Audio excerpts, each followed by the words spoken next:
Good afternoon. Thank you. So the ideas that I'm going to share today don't necessarily come from what I learned in Mexico, but of course that experience in Mexico helped me to become who I am today. But after Mexico, I had a different experience. But first, let me ask you a question. What did you do on Canada Day?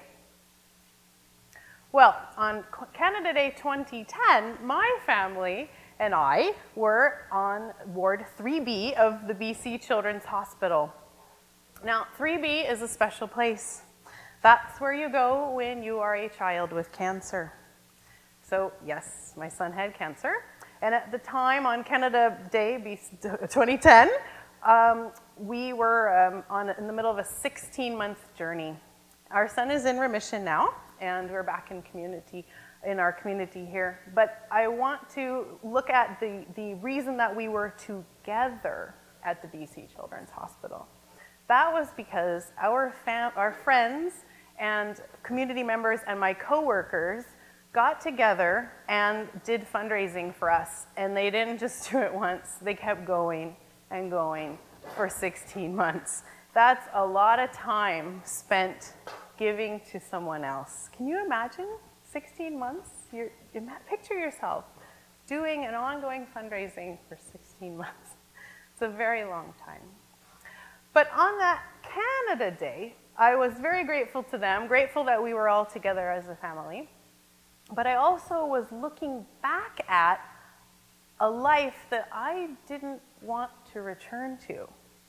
Now, it's an understatement to call cancer treatment stressful. It's very stressful.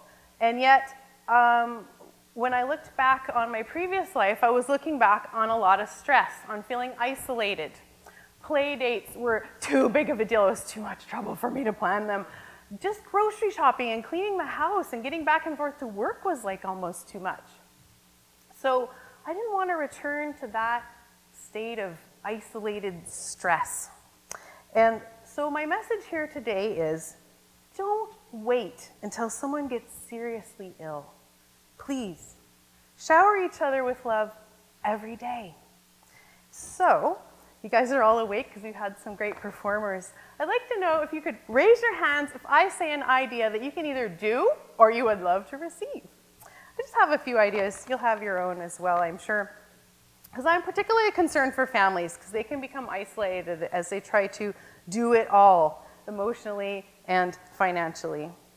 So, here's one I like. Buy a prepaid phone card or gas card or a grocery card and give it to someone you love just because.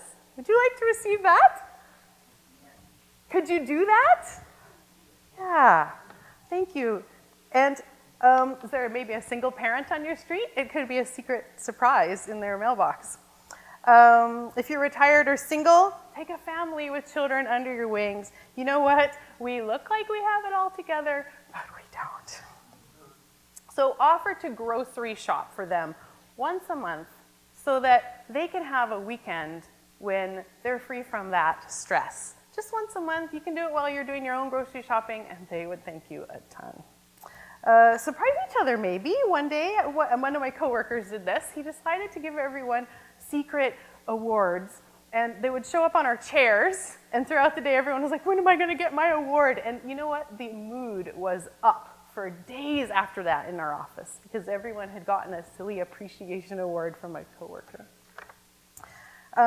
Maybe pick extra fruits and veggies and show up on someone's doorstep with it. My neighbors do this. They say, oh, here, I was at the store. I thought of you. Use your vacation leave.